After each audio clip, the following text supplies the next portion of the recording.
Olá pessoal, tudo bem? Chegamos aqui com mais um vídeo agora sobre o capítulo 2 que trata sobre o iluminismo. Bom, esse capítulo nós também já havíamos estudado com aulas presenciais, então esse vídeo é apenas uma revisão. O iluminismo, ou Era das Luzes, tem já no próprio nome a referência à luz, a iluminar. E essa referência está diretamente relacionada com a ideia de razão. A razão seria a luz que ilumina, que esclarece, que traz a verdade. Observe aí nesse slide, logo abaixo, definindo que iluminismo é um movimento intelectual, um movimento baseado em ideias, que parte então dessa ideia de que a razão é que esclarece, a verdade vem do pensamento racional, e iluminista é o nome que se dá aos pensadores que faziam parte desse movimento. A gente pode chamar até eles de filósofos iluministas. Então, iluminismo é um movimento intelectual que ocorre na Europa no século XVII, tem início no século XVII e se desenvolve no século XVIII. Teremos representantes do iluminismo na França e na Inglaterra. E o iluminismo influenciou vários movimentos que nós vamos estudar, como, por exemplo, a Revolução Francesa e a independência dos Estados Unidos. Bom, o que criticavam os iluministas e o que defendiam esses pensadores? Os iluministas criticavam o absolutismo monárquico. A gente viu na aula anterior sobre a Revolução Inglesa que o absolutismo monárquico deu lugar a uma monarquia parlamentarista, ou seja, sai de cena o absolutismo e surge uma nova forma de governo baseada numa monarquia constitucional.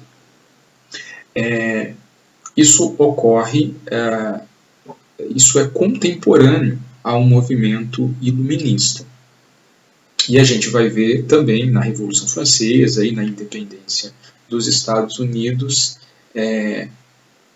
Na verdade, esses movimentos marcam exatamente o fim do absolutismo. Uma outra crítica feita pelos pensadores iluministas era o controle do Estado na economia. Isso recebeu o nome de mercantilismo. Então, eles também eram críticos ao mercantilismo. Eles defendiam, então, o liberalismo, ou seja, o Estado não tinha que ficar interferindo na economia. A economia deveria funcionar de forma mais livre pelas suas próprias leis naturais. Eles também eram críticos à ideia de que o poder do rei vinha de Deus, a tese do direito divino, que tinha muita força na França, por exemplo, e eles também criticavam a Igreja Católica, a participação da Igreja na vida das pessoas, o controle que a Igreja Católica exercia nas monarquias absolutistas. E defendiam uma igualdade jurídica entre os súditos, entre os cidadãos de uma nação. Defendiam também a tolerância de ideias, ideias diferentes, religiões diferentes deveriam conviver sem guerra, sem conflito, na opinião desses filósofos iluministas.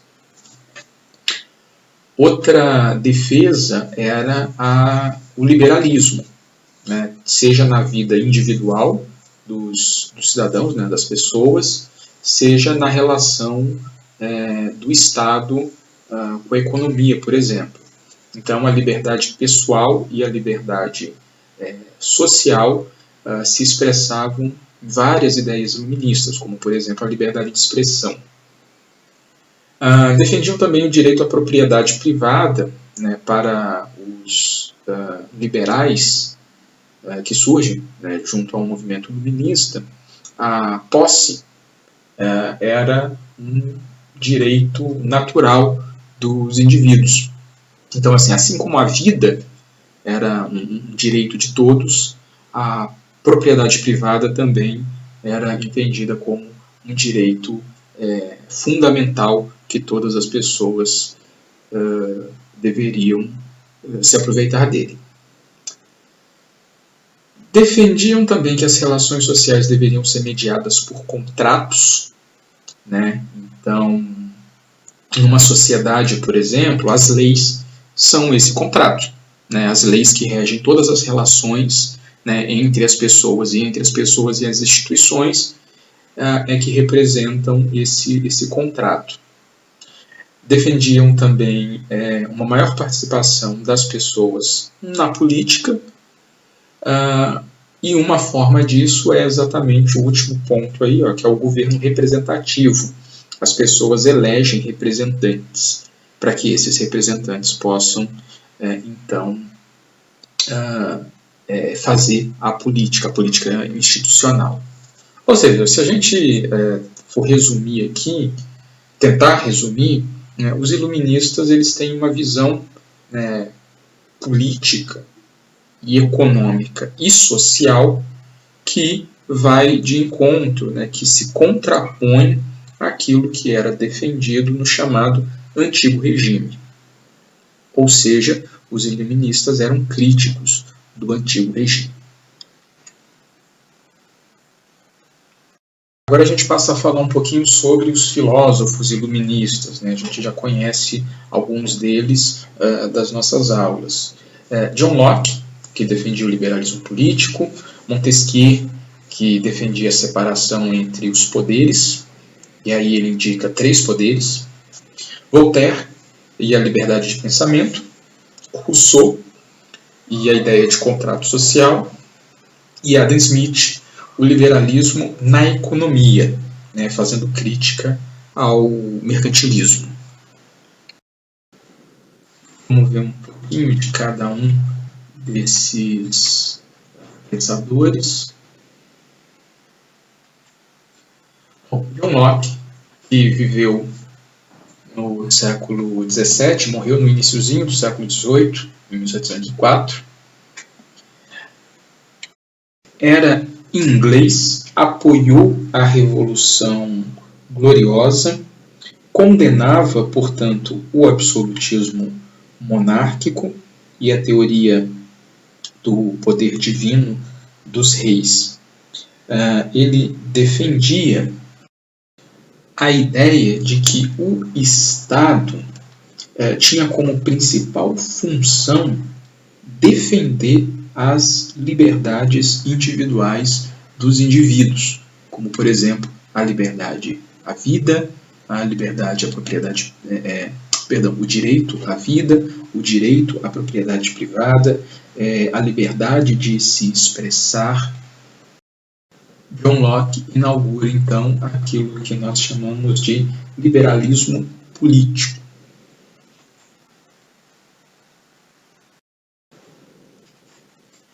Aí na tela vocês conseguem ver um resuminho das ideias defendidas por esse pensador. Se vocês quiserem ler com calma, é só fazer a pausa do vídeo e depois continuar. Passo agora a tratar de Montesquieu, né, que nasceu no final do século XVII e viveu a maior parte da sua vida no século XVIII. Ele era um jurista francês que defendia a divisão dos poderes do Estado em 3, né, o poder executivo, o poder legislativo e o judiciário. O mais importante aqui é que, para ele, o governo deveria ser o governo das leis, né? Ou seja, ele era um crítico do absolutismo, que representava, na verdade, a vontade de um indivíduo. Não é difícil perceber que as ideias de Montesquieu, né, da divisão dos três poderes, acabou ganhando força nos estados contemporâneos. Né? Até hoje, o Brasil, por exemplo, segue essa divisão hoje. Bom, passamos então ao próximo pensador, que é Voltaire, que também nasceu no finalzinho do século XIX, perdão, no finalzinho do século XVII e viveu a maior parte da sua vida no século XVIII. Também francês, né, assim como o Montesquieu, era um forte defensor da liberdade de expressão, né, e também era crítico do clero católico e da intolerância religiosa. Sobre a tolerância, né, a gente consegue ver aí nessa frase destacada na tela, né, ele dizia, né, que posso não concordar com nenhuma palavra que você diz, mas defenderei até a morte o direito de você dizê-las. Ou seja, uma coisa é as pessoas discordarem. Né? Isso é natural, isso vai acontecer. Outra coisa é eu impedir que uma pessoa se manifeste exatamente porque eu discordo das suas ideias. Isso é intolerância. Isso ia então contra, né, as ideias defendidas por Voltaire. Passamos então à figura de Rousseau, que nasceu e morreu no século XVIII. Ele era um filósofo suíço que defendia a ideia de que o poder emana do povo. E esse seria o caminho para a construção de uma sociedade mais justa e mais igualitária. A gente vê aí, né, um resumo da ideia dele, né, para ele os homens nasciam bons, era a sociedade que os corrompia. Ou seja, a ideia de que a sociedade, né, que viver em sociedade não é algo natural. Vemos aqui nessa próxima tela algumas das ideias defendidas por esse pensador. Né? Em uma de suas obras, ele criticava a propriedade privada e dizia que isso é que causava a infelicidade humana. Em uma outra obra, no Contrato Social, que a gente está vendo uma imagem aí, ele defendia a ideia de que um Estado democrático era a forma que as pessoas deveriam viver, né, e que esse Estado democrático deveria garantir a igualdade e o direito de todos. O Rousseau ele chega a fazer uma crítica a outros pensadores iluministas, portanto.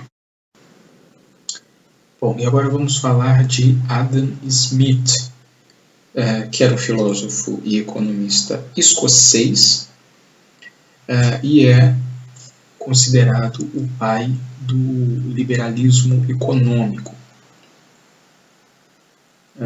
Adam Smith, né, nasceu e morreu no século XVIII. Tem como aí sua principal obra A Riqueza das Nações. Para ele, a origem da riqueza era o trabalho. Né? E como eu já havia falado anteriormente, ele era um grande crítico do mercantilismo, porque uma das premissas do mercantilismo era o controle da economia pelo Estado.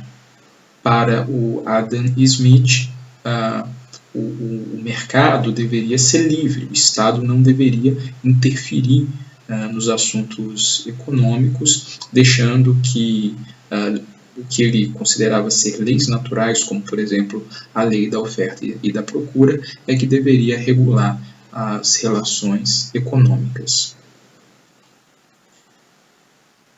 O movimento iluminista teve nos enciclopedistas também um capítulo importante.